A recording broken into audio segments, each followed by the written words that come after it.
നമസ്കാരം. Win media ന്യൂസിലേക്ക് സ്വാഗതം. AITC നേതൃത്വത്തിൽ സംഘടിപ്പിച്ചിട്ടുള്ള തൊഴിൽ സംരക്ഷണ പ്രക്ഷോഭ ജാഥയ്ക്ക് ആലപ്പുഴ ജില്ലയുടെ വിവിധ സ്ഥലങ്ങളിൽ സ്വീകരണം നൽകി.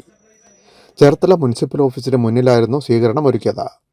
ജാഥ ക്യാപ്റ്റനും AITC സംസ്ഥാന പ്രസിഡന്റുമായ KP രാജേന്ദ്രൻ സ്വീകരണത്തിന് നന്ദി പ്രകാശിപ്പിച്ചുകൊണ്ട് സംസാരിച്ചു.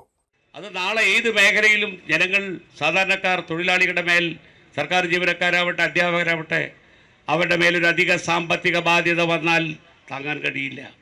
ശമ്പളം വർദ്ധിക്കുന്നില്ല, DA വർദ്ധിക്കുന്നില്ല, മിനിമം കൂലി പുതുക്കുന്നില്ല, പ്രഖ്യാപിച്ച കൂലി കിട്ടുന്നില്ല, DA വലിയ തോതിൽ കുറഞ്ഞു വരുന്നു.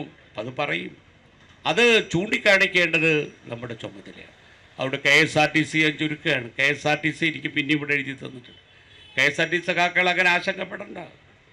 ഇത് TV തോമസും AITC നമ്മുടെ പ്രസ്ഥാനം സ്ഥാപിച്ച സ്ഥാപനമാണ്. കമ്മ്യൂണിസ്റ്റ് പാർട്ടി നമ്മുടെ ഒപ്പമുണ്ടെന്ന് ഞാൻ വെറുതെ പറഞ്ഞതല്ല. ബിനോയ് വിശ്വം ഈ ജാഥ ഉദ്ഘാടനം ചെയ്തുകൊണ്ട് പ്രഖ്യാപിച്ചത് അതാണ്.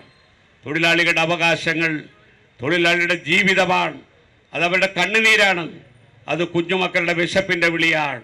ആ തൊഴിലാളികളോടൊപ്പം ഒന്നിച്ചു നിന്ന് മുന്നോട്ട് പോയ ചരിത്രമാണ് AITCയുടെ 104 വർഷത്തെ ചരിത്രം. പ്രകൃതിക്ഷോഭകാലത്ത് ജനങ്ങൾക്ക് വിതരണം ചെയ്ത അരിയുടെ വില പോലും തിരികെ വാങ്ങിയതാണ് കേന്ദ്രത്തിൻ്റെ നടപടിയെന്നും എല്ലാ ഇടപാടുകളിലും കേരളത്തെയും ജനങ്ങളെയും അവഗണിക്കുന്ന രീതിയാണ് കേന്ദ്രം തുടരുന്നതെന്നും KP രാജേന്ദ്രൻ ആരോപിച്ചു.